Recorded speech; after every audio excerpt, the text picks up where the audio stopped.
एक छोटे से गांव में एक 20 वर्षीय दुबला पतला लड़का रहता था। गरीबी में जन्मा, माँ बाप खेत में सब्जी उगाते, दिन रात मेहनत करते, बस एक ही सपना कि उनका 20 वर्षीय बेटा पढ़ लिख कर एक दिन बड़ा आदमी बने। लेकिन कॉलेज में अमीर लड़के लड़कियां उसे देखकर हंसते, गंदा और बद्दा कहते, क्योंकि वह गरीब था, साधारण कपड़े पहनता था और खेत में काम करके बिल्कुल दुबला था।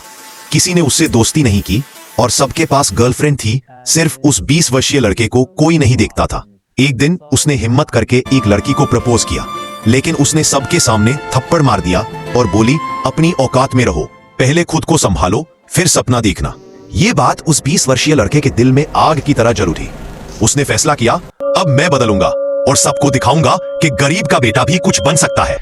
उसने खेत में काम भी किया और घर में मिट्टी और लकड़ी से जुगाड़ का जिम बनाया। सुबह शाम कसरत, पढ़ाई, फिर खेत, दिन रात एक कर दिया। कुछ महीनों में वह 20 वर्षीय दुबला पतला लड़का एक मजबूत शेर की तरह बन उठा। ताकतवर शरीर, तेज दिमाग और पढ़ाई में टॉपर। अब कॉलेज में एक खूबसूरत लड़की उसे देखकर मुस्कुराने लगी और वही बदमाश लड़के जलने लगे। एक दिन उन्होंने उसे फिर चढ़ाया और उस 20 वर्षीय लड़के ने बिना कुछ कहे अपनी शर्ट उतारी। सब हैरान। उसकी बॉडी लोहे की तरह सख्त थी। जिस लड़की ने थप्पड़ मारा था उसकी आंखें भी खुली रह गईं। वक्त बदला।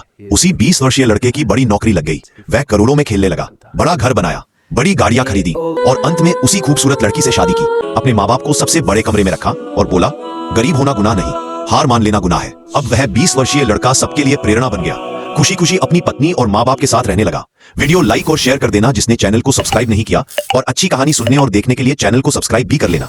आप सब भाई कभी किसी को उसकी गरीबी या कमजोरी पर मत हंसना, क्योंकि जिस दिन समय बदला वही सबसे ऊंचा खड़ा मिलेगा।